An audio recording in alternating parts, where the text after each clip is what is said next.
Car समझना जरूरी है। इस विशेष कार्यक्रम में आप सभी का मैं स्वागत करता हूँ। दरअसल कोरोना की इस गंभीर स्थिति में हमें कुछ सवाल और कुछ परिस्थितियों को भी समझना बहुत ज़रूरी है। इस परिस्थिति में हमें सोशल डिस्टेंसिंग के साथ रहने के लिए कहा गया है, पर वाकई इतना ही ज़रूरी है? मुझे लगता है कि सोशल डिस्टेंसिंग के साथ साथ सोशल रिस्पॉन्सिबिलिटी के साथ रहना बहुत ज़रूरी है, क्योंकि सोशल डिस्टेंसिंग एक तरह का सोशल डिस्क्रिमिनेशन करते हुए दिखाई देता है। तो चलो चलते, भारत का एक स्थिति कोरोना की क्या है। आज तक भारत के अंदर कोरोना के मरीज़ 56,000 से ज़्यादा पाए गए हैं। महाराष्ट्र अव्वल स्थान पर है, वहाँ 14,000 से ज़्यादा केसेस पाए गए हैं। गुजरात 2 नंबर पे है, और मैं जहाँ पे रह रहा हूँ वो तेलंगाना, वहाँ पे 1,000 से ज़्यादा केसेस पाए गए हैं। दूसरी बात है कि इन पूरे कोरोना की जो जंग है उसके खिलाफ जो फाइट चला रहे हैं हमारे सभी लोग, उनका मैं आभार व्यक्त करने के लिए मैं खास करके नाम लेना चाहूँगा। जो खुद मरीज़ है कोरोना के, वो मरीज़ एक तरह का जंग लड़ रहे, उनके ऊपर इलाज करने वाले डॉक्टर्स, नर्सेस, उनका सपोर्ट स्टाफ जो है वो है सब। उसके बाद में हम घरों में बंद हैं, हमें घरों में बंद रख कर बाहर किसी तरीके से भी कोरोना ना फैले, इसकी बहुत बड़ी जिम्मेवारी लेकर काम करने वाले हमारा पुलिस प्रशासन और पुलिसकर्मी, उनका मैं आभार व्यक्त करता हूँ।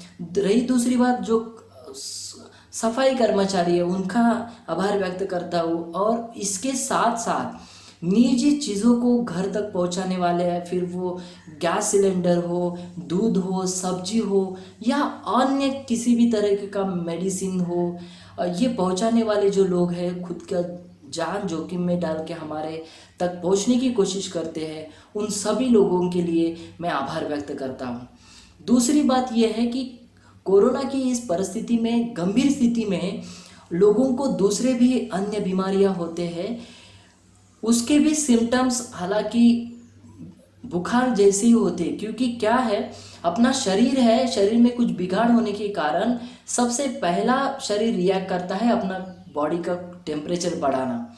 तो सेम कुछ अन्य बीमारी है, उसमें भी आपका बॉडी टेम्परेचर यानी बुखार आने के सिम्टम्स पाए जाते हैं, तो इसका मतलब वो कोरोना के केसेस नहीं हैं। मेरा खुद का एक अनुभव लिया हुआ एक उदाहरण है, आपके सामने रखना चाहता हूँ। परसों ही मैं मेरे बीवी को लेकर दवाखाने गया था। उनको हालांकि एब्डोमेन पेन था, उनको स्वेलिंग थी किडनी को, वो बाद में पता चला, बट सबसे पहले उनको पेट में दर्द था और टेम्परेचर भी बढ़ा था। अंदर लेके गए, शायद उन्हीं की वजह से होगा ऐसे कहा गया। अंदर लेके गए, स्कैन कराने के लिए लेके जाने तक डॉक्टर ने इमरजेंसी में लिख के भी दिया, पर उस समय उनको 2 बार खांसी आ गई, क्योंकि गला उनका बुखार की वजह से सूखा था।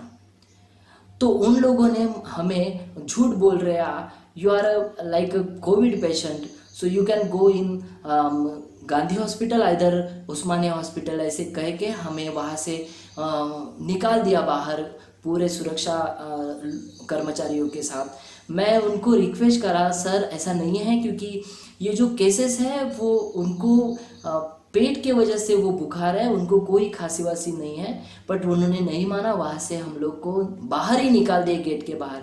मैं वहाँ से निकला और फिर मैं एक सरकारी अस्पताल में आया शामीरपेट में, वहाँ पे दिखाए। वो लोग बोले कि दरअसल कोविड के इतने केसेस है, उस वजह से वो बर्ताव हो सकता है, बट हर बुखार है या हर कोई पेशेंट है वो कोई कोरोना का नहीं हो सकता। आप डोंट वरी, आपका जो पेन है वो शायद किडनी स्टोन का हो सकता है। और फिर बाद में जैसे मैंने बोला कि वो पता चला कि सेम उनको स्वेलिंग थी किडनी को, इस तरीके का। तो मेरा यही आप सभी लोगों के लिए, ये मेरा खुद का उदाहरण था। हम बोल सकते हैं, उनको रिक्वेस्ट कर सकते हैं, लेकिन सामान्य लोगों उनको तो बाहर से ही भगा रहे थे। मैंने देखा वहाँ पे, मेरे आंखों देखे ये हाल था। तो मेरा यही था कि हर पेशेंट, टेम्परेचर वाला पेशेंट कोविड का नहीं होता। और उनकी कोई और सिम्टम्स होते हैं वो पूछना भी बहुत ज़रूरी है। उनके साथ ऐसे बर्ताव नहीं करना चाहिए।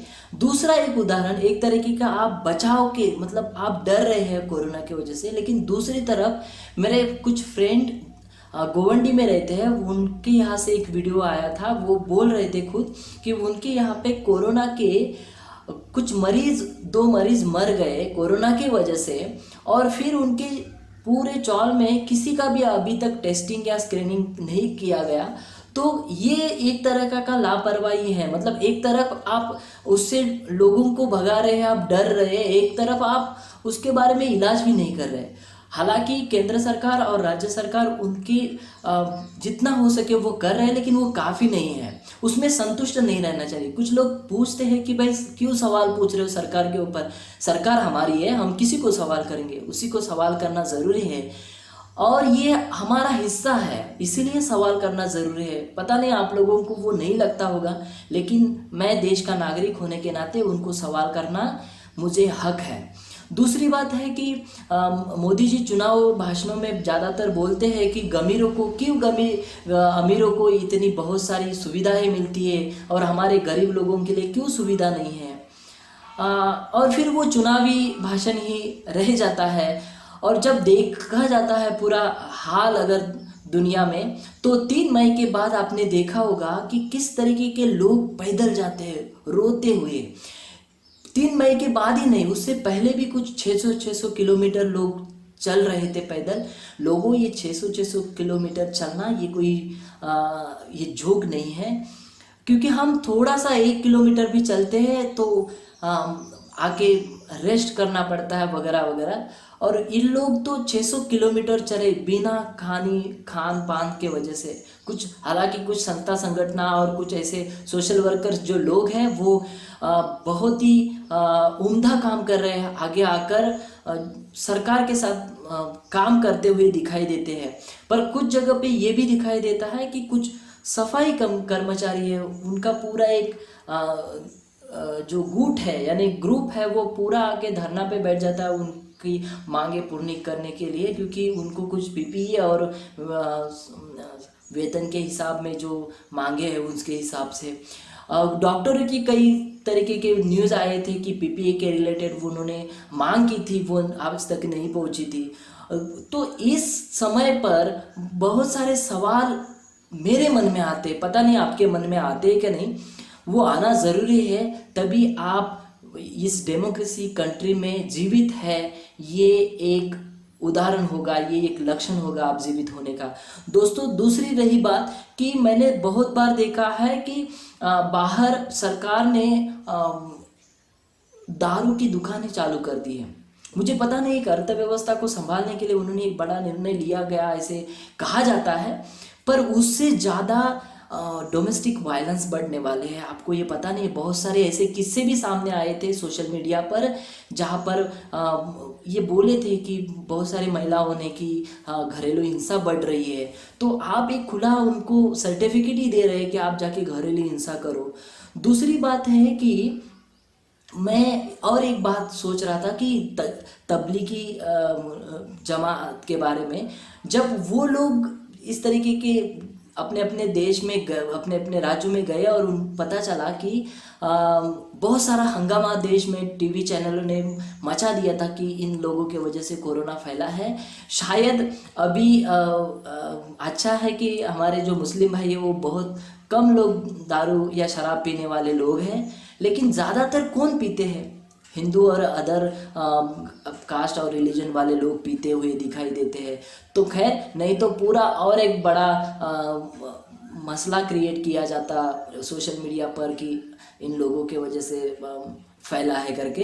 तो चलो, शायद अगर ये फैलाएंगे भी अगर ज़्यादा कोरोना, तो भी वो इकोनॉमी बिल्डअप कर रहे हैं, उनके वो सच्चे भागीदारी है ऐसे कहा जाता है, मुझे लगता है ऐसे।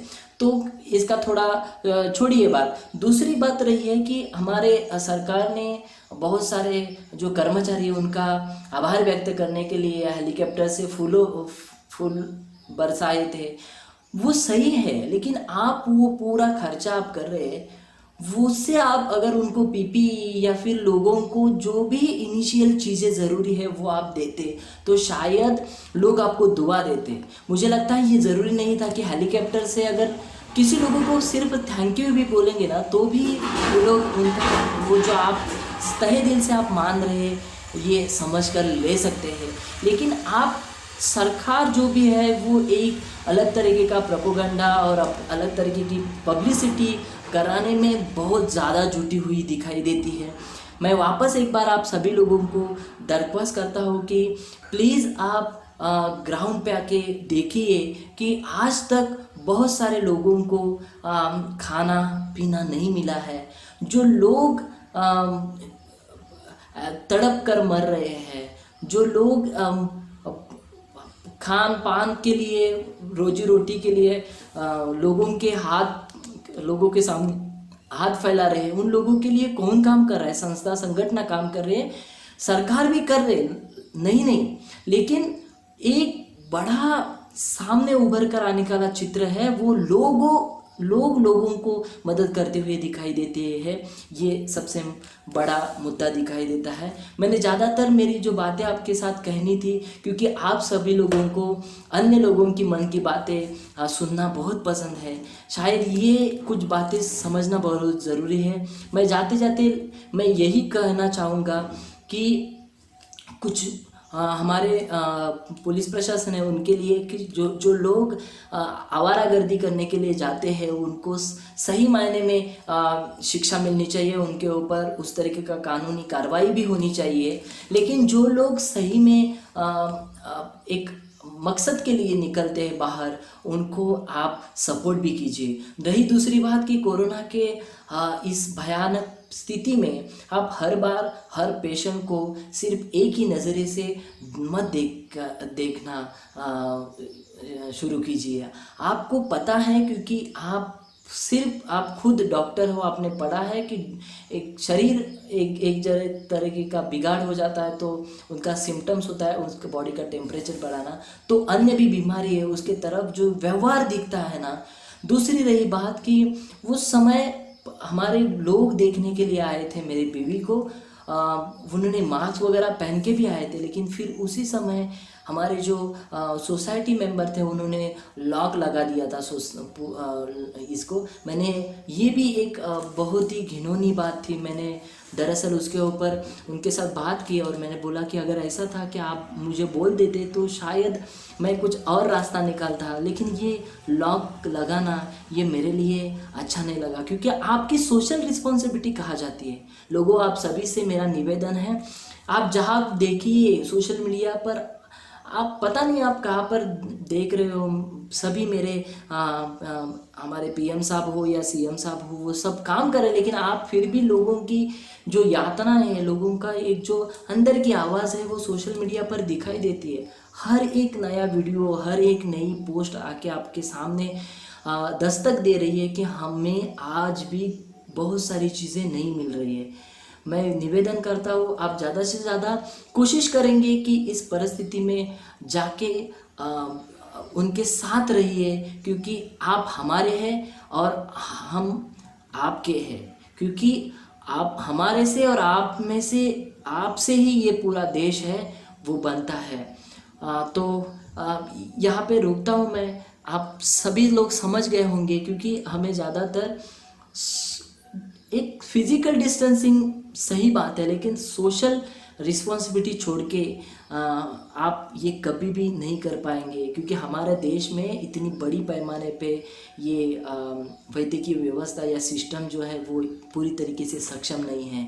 आप देखेंगे ये जो निर्णय लिया गया दारू के दुकानों का, शराब के दुकानों का चालू करने का, वो इतना घातक साबित होगा वो आज तक किसी को नहीं पता है।